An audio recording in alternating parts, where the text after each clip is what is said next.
बचपन में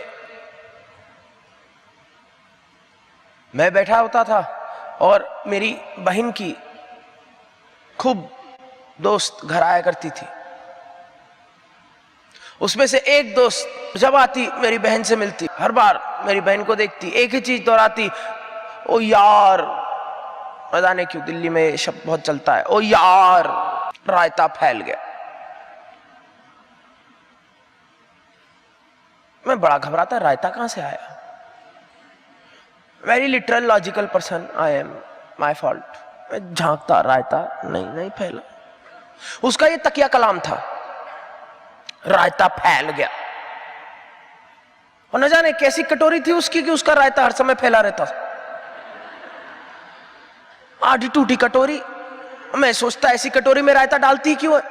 एक समय के बाद तो आदमी बोलेगा रायता छोड़, राजमा चावल खा ले चुपचाप, रायता को छुआ नहीं, तेरा फैला। और रायता फैलने का मतलब, मैथमेटिक्स का एग्जाम था, ज्योग्राफी पढ़ के चली गई, ओ यार रायता फैल गया।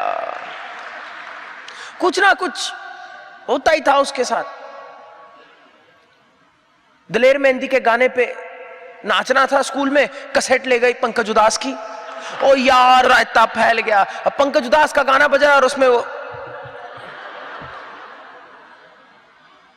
और जब वो घर आती थी मैं जल्दी से भाग के देखने के लिए कि आज इसका किस्सा क्या है, आज रायता कैसे फैलाया इसने। बॉन्ड तुम्हारी गलती नहीं, तुम्हारे अगर एटम्स उस फ्रीक्वेंसी पे है तो तुम्हारा बॉन्ड भी ऐसा। It's the law of affinity, it's nature, it's the law of third dimension. कानून है। तुम प्रकृति के कानून, शरीर के कानून को चीट नहीं कर सकते, धोखा नहीं दे सकते। तुम स्वयं को धोखा नहीं दे सकते। हाँ, विलंब जरूर उत्पन्न कर सकते हो, लेकिन एक ना एक दिन रायता फैलेगा जरूर। तुम अपने आप को सांत्वना जरूर दे सकते हो कि हाँ सब ठीक है, सब ठीक है, सब ठीक है, लेकिन तुम धोखा नहीं दे सकते अपने मन को। लोगों को लगता है केवल सकारात्मक सोच उत्पन्न करूंगा, ठीक है, लेकिन वो धोखा दे रहे हैं। कभी करके देखना, खुद को बोलना, मैं बहुत अमीर हूं, बहुत अमीर हूं, बहुत अमीर हूं। अंदर से आवाज आएगी तुम गधे हो। इसलिए पॉजिटिव थिंकिंग सुनने में बहुत अच्छी है, लेकिन जब तक इंटरनल काम नहीं करोगे, जब तक अपनी एफिनिटी को नहीं बदलोगे, चेतना से चेतना को नहीं बदलोगे, साधना से, तब तक धोखा देने की कोशिश है। धोखा नहीं दिया जा सकता। और मैं उस मित्र को देखता, हमेशा बड़ी हंसी आती, खिल्ली उड़ाता। और न जाने क्यों छोटे भाइयों को हमेशा शौक होता है देखने के लिए बड़ी बहन कर क्या रही है। जैसे जू में एक व्यक्ति को देखने का शौक होता है कि विभिन्न जानवर क्या क्या कर रहे हैं। मेरे लिए सब अलग था, अनोखा। लेकिन फिर मैं बड़ा हो गया, 10 साल बीत गए, मैं बड़ा मैच्योर हो गया, ईशान शिवानंद। और जाहिर सी बात है, मुझे लगा बाकी सब भी उतने ही मैच्योर हो गए। मुझे लगने में होने में जमीन आसमान का फर्क है। तुम्हें लगता बहुत कुछ है, होता कुछ और। मुझे लगा, और एक दिन की बात है, 10 साल बाद दिल्ली आश्रम में बैठा था, वो लड़की फिर आई मेरी बहन से मिलने। और मुझे लगा मैं जैसे मैच्योर हो गया वो भी मैच्योर हो गई। लेकिन तुम मानोगे नहीं, जैसे मेरी बहन को देखा, ओ यार, मैं चौंक गया। है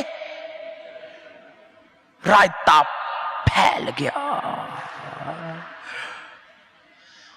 और अब आश्चर्य था कि आज कैसे फैलाया, 10 साल बाद तक इसका रायता फैल रहा है। इतना रायता आया कहां से। दरअसल बात बहुत साधारण है। कहते बाजार में एक औरत से लड़ गई, जायज है। लड़ी तो पता चला जो लड़का मुझे देखने आ रहा है शादी के लिए वो उसकी मां। ओ यार रायता फैल गया। ये बॉन्डिंग वाले लोग ऐसे ही हैं। भगवान ने उनको प्रेम दिया, उस प्रेम को उन्होंने दुख बना दिया। अभी भी करेंगे, अच्छा करेंगे जरूर, अंधे भिखारी को देंगे, लेकिन फिर दुखी हो जाएंगे, बैठे रहेंगे, रात भर सोचते रहेंगे, अरे जिस कुत्ते के बच्चे को मैंने दूध पिलाया था वो मर गया, तो कुत्ते का बच्चा है, मरना होगा, मरेगा, प्रकृति है, प्रकृति में बहुत कुछ जीता मरता है रोज। लेकिन वो जुड़ जाएंगे उस नकारात्मकता से। न्यूज चैनल में एक खराब चीज देखेंगे, 10 अच्छी, लेकिन उनका दिन पूरा का पूरा इस खराब चीज पर है। सोचते रहेंगे, बैठे बैठे ध्यान करते रहेंगे, बॉन्डिंग ही इसी चीज, रायता फैलता रहेगा उनका। और ऐसे कितने सारे लोग हैं जो विलंब उत्पन्न करना चाहते हैं, लेकिन विलंब बहुत खतरनाक है, एक ना एक दिन रायता जरूर फैलेगा। और अगर आज की तारीख में सोसाइटी को देखो, वो सारे मेरी बहन की मित्र के समान है, रायता फैलाने को तैयार।